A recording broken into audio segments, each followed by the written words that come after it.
Bienvenue sur Africa 24 pour cette nouvelle édition de l'Africa Tonight. Voici les titres de l'actualité. Second tour de la présidentielle sous haute tension au Mali. Le scrutin de ce 12 août a été marqué par l'assassinat d'un président de bureau de vote dans le nord du pays. Un important dispositif de sécurité avait pourtant été mis en place avec 36 000 policiers déployés partout sur le territoire. Dans l'actualité également, le Maroc, une destination qui attire toujours plus de touristes. Le secteur enregistre une hausse de 10% pour le premier semestre de l'année 2018 avec plus de 5 millions de visiteurs. Et puis en fin d'édition, nous irons à la rencontre de l'artiste sénégalais Baïdam, spécialiste de l'art digital. Il s'agit d'une forme d'art rare sur le continent. L'artiste ambitionne de démystifier la technologie et ainsi la rendre accessible au plus grand nombre. C'est un second tour sous haute tension qui s'est déroulé au Mali ce dimanche 12 août. Dans le nord du pays, à Tombouctou, un président de bureau de vote a été tué. Et d'après les premières déclarations, des djihadistes seraient à l'origine de ce meurtre. Un important dispositif de sécurité avait pourtant été mis en place. Des policiers et des observateurs internationaux étaient déployés sur le terrain. Mais d'autres incidents ont également été constatés dans le pays. Plus tôt dans la matinée, le président sortant, Ibrahim Boubacar Keïta, arrivé en tête du premier tour, s'était rendu aux urnes et s'était voulu rassurant sur le déroulement du scrutin. Écoutons un extrait de sa déclaration. Merci au peuple malien, merci à Allah subhanahu wa ta'ala. Ce peuple se remet en ligne pour son irrésistible ascension. La trame de son histoire se remet en place. Et je gage que tout ce que nous avons connu comme difficulté sera de plus en plus et désormais derrière nous. Telle le veut l'histoire de ce pays-là. Je l'ai dit, je le répète, quand je le dis, on pense que c'est la grande éloquence ibécaïenne encore une fois. Non, simple vérité. Vérité. Nous fûmes quand beaucoup n'étaient pas. Nous sommes et nous demeurerons. Et tel est notre destin, nous l'assumerons. Et de son côté, Soumaïla Cissé, candidat de l'opposition, s'est également rendu aux urnes dans la matinée de ce dimanche.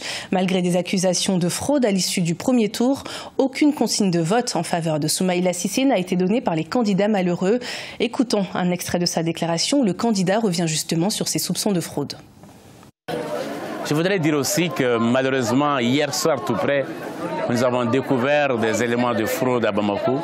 Nous avons trouvé des gens qui avaient déjà leur carnet des bulletins de vote avec eux. Nous avons fait une conférence de presse et le montrer à l'ensemble du monde entier. Que l'autre camp ne joue pas le jeu, que l'autre camp est malheureusement dans la fraude. Les bulletins sont prévotés à Gao, on a des exemples. À Bamako, les gens ont déjà les bulletins, mais nous allons gagner parce que nous sommes sur le chemin de la vérité, nous sommes sur le chemin de l'espoir. Et les Maliens ont besoin de changer, ils n'ont pas besoin de tricherie, ils n'ont pas besoin d'un président qui triche pour gagner. Le Maroc figure parmi les principales destinations de vacances des touristes européens. Le ministère marocain du tourisme annonce une augmentation de 10% de la fréquentation touristique. Une hausse qui a un impact sur l'économie puisqu'entre janvier et juin 2018, les recettes du secteur ont atteint 3,12 milliards de dollars. Des détails avec Vina Nodin. Avec ses cultures plurielles et ses paysages entre mer et montagne, plateaux et oasis, le Maroc attire de plus en plus de touristes. Une bonne nouvelle pour l'économie du pays. Un total de 5,1 millions de touristes ont visité le Maroc au premier semestre 2018. Ces arrivées représentent une hausse de 10% en glissement annuel, selon les statistiques publiées jeudi 9 août 2018 par le ministère marocain du tourisme. Le parc global d'établissements d'hébergement classés du Royaume a affiché une hausse de 10% en 6 mois. Les deux pôles touristiques Marrakech et Agadir se seront à eux seuls accaparés 60% du volume global des nuitées, avec une progression respective de 12 et 10%. Cette belle dynamique est due à l'augmentation continue de la fréquentation des touristes européens, dont 18% d'Italiens, 13% de touristes allemands et 10% de visiteurs français.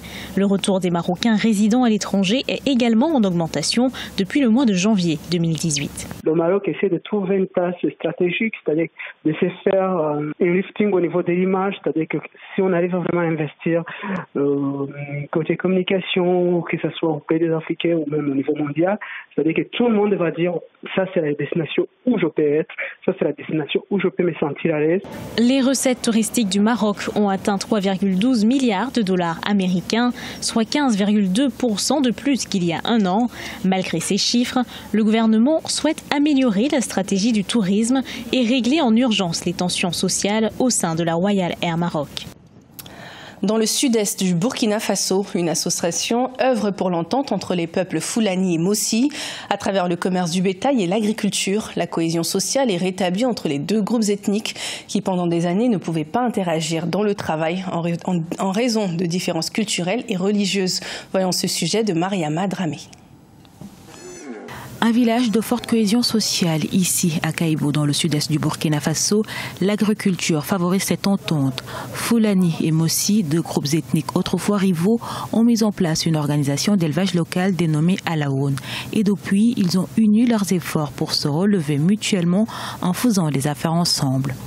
Parce que lors d'une réunion, vous allez voir, les Mossi sont là, et puis les Peuls sont de l'autre côté, et puis les femmes sont à l'écart.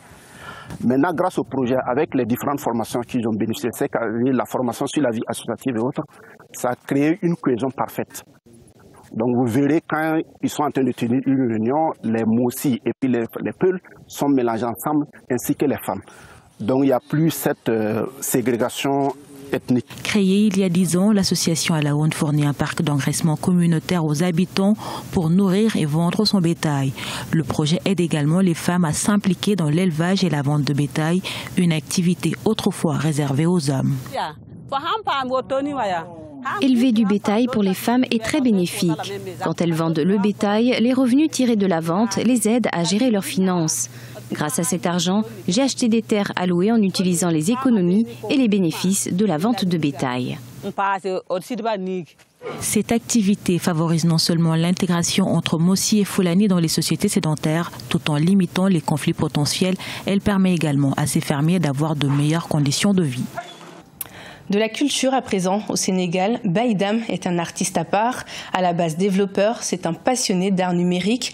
Il se définit d'ailleurs comme un artiste digital puisque ses œuvres participent à faire connaître l'univers numérique et à le rendre accessible au plus grand nombre. Son portrait dans ce reportage de El Hadji Ndiaye. Baïdam utilise les technologies des arts interactifs pour créer des œuvres d'art sorties de l'imaginaire. Développeur à la base, Baïdam est fasciné par les systèmes interactifs et génératifs. Il expérimente tout ce qui est électronique. Depuis 2014, il développe un logiciel de vidéo mapping qui est une technologie qui permet de projeter des vidéos sur une surface irrégulière. Souvent, j'essaie de digitaliser la plupart du temps parce qu'au départ, je venais avec des installations très compliquées que les gens n'arrivaient pas à comprendre. Et à un moment donné, je me suis dit, OK, pour développer l'art numérique en Afrique, ce qu'il faut, c'est d'intégrer la technologie dans les formes d'art qu'ils connaissent déjà, en fait. La combinaison entre l'art et la technologie, c'est le fort de Baïdam. Il s'inspire de l'évolution mentale des enfants par rapport à leur environnement, en passant par la diversité culturelle, linguistique et naturelle des humains, jusqu'à l'impuissance de ces humains face aux machines. De nos jours, j'ai vu que les gens ont très peur, en fait, ont une peur face à ces technologies. Avec l'avènement des robots, la plupart des gens croient qu'ils vont perdre leur boulot et tout. L'idée, c'est de démystifier ça, leur montrer que tout ça, c'est des choses préprogrammées pour interagir avec vous, détecter les émotions et tout. Tout ça, c'est des choses faites par l'homme. Et si on le désire, on peut reprendre le contrôle de tout ça, en fait. À travers ses œuvres, il crée un dialogue entre l'être humain et la machine. Pour la réalisation de ses œuvres, Baïdam collabore avec d'autres disciplines comme la danse, le graffiti ou même la musique. Cependant, l'artiste est confronté à un manque d'espace pour l'expérimentation de ses œuvres et aussi de subventions.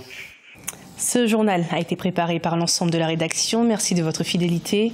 Retrouvez dans un instant une nouvelle édition de l'information sur Africa 24.